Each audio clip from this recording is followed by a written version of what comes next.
Today's date is May 18th, 2021. This is Jack.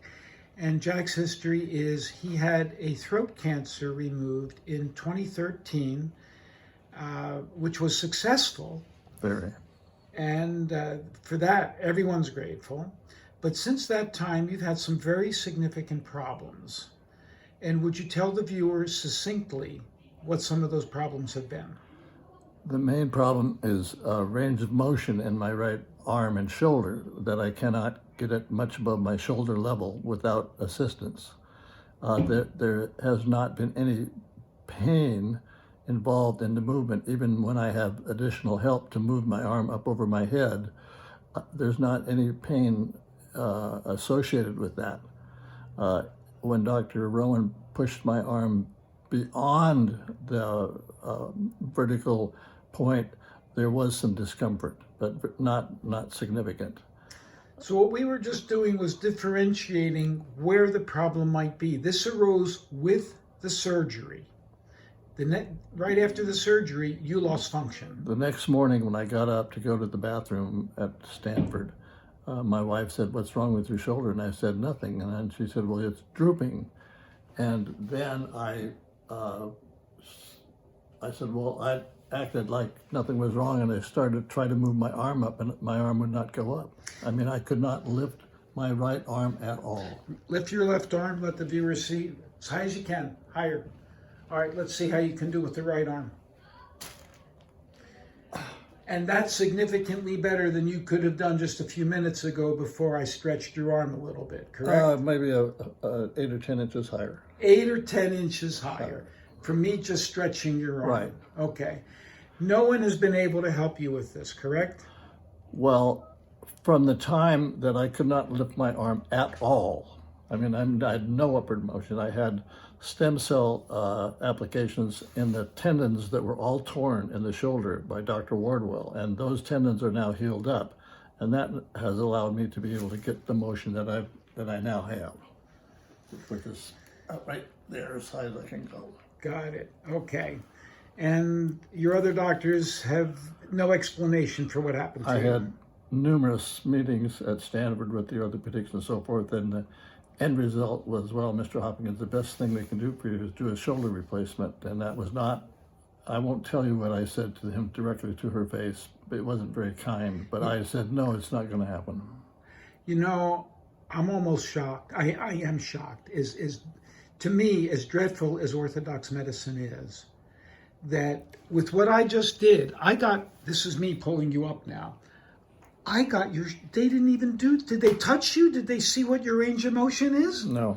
They didn't even do that, and they're offering you a shoulder replacement? Well, I can't remember the different things that they did. They had a orthopedic surgeon, and they had a physical therapist that worked around with my arm and shoulder at the time, but they didn't do any pressure things like you just did. They weren't using a pressure sense on it. This is unbelievable to me that they would have proposed a replacement of your shoulder with the range of motion I just got out of it. Mm-hmm. It's incredulous to me.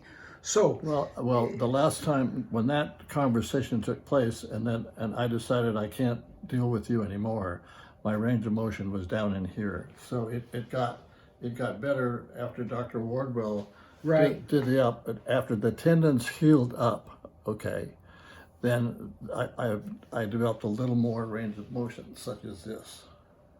Okay, now what I just did, I just examined you, and we showed reasonably well that the joint itself is not that bad. Another aspect that happened in the Stanford saga was that the orthopedic said, well, we think your rotator is damaged. And I said, no, it's not. And now I had no medical background to make that statement, but intuitively, I knew that was not the cause. No, it wasn't the cause. And this happened, how could your rotator cuff be torn the morning after a surgery when you were put to sleep and not using it? So something had to happen. So what I just did on you was I happened to, I look for energy disturbances. And you have a big one right there. The viewer can see a scar a nice long scar where they did a lymph node dissection on you. That's correct. And when I touched that scar and checked your strength, you collapsed. You didn't expect that, did you? No, I did not. Yeah, you had no strength at all. And then after I touched it, you said something happened to you. Well, and right now, I'll tell you right now that this part has a numbness to it.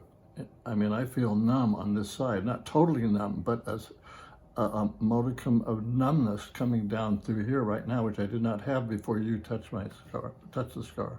Okay. And you can tell my tongue is kind of slurring, you know. What this is telling me, Jack, and I want the viewer to know, I look for energy disturbances. The Germans call them interference fields. And typically, I'm looking for them in teeth. And the viewer knows that I have this chart where we look at the impact of teeth on the body. Well, scars can do it too. And when you have a scar, something's cut, there's a disturbance in the flow of energy. Western medicine hasn't figured it out yet. What I'd like to do with you to see if we can help this, and I can't promise you, and you know that, Right, I know. Yeah. is to inject the scar with some local anesthetic. Well, we can do that. Okay, let's do it now. Oh, you want to do it now? Fine. Yep. Yeah, I have your permission to post this? you do. Thank you. Well, today's the 20th, and 2 days after we did that scar on your neck, and let's see how it's held. Bring your arm up. And now put it back down, please. And go out, yeah. Now, how does this compare to before I did anything with you? Well, I think we were here approximately, and here approximately. This is up about a foot or not more than a foot. That's called abduction, and that's out about a foot. The range of motion has increased about a foot. Right. Okay. And this is called flexion. Flexion, and that's about, well, you tell me. I'd say it's much more than a I would foot. say it's 80 degrees. Yeah. If you think about it that way, in terms of, 75 degrees. And when we started, you were about that Right here. right there. Okay. I'm really happy with this. Good. Let's So check am it I. again. So am I.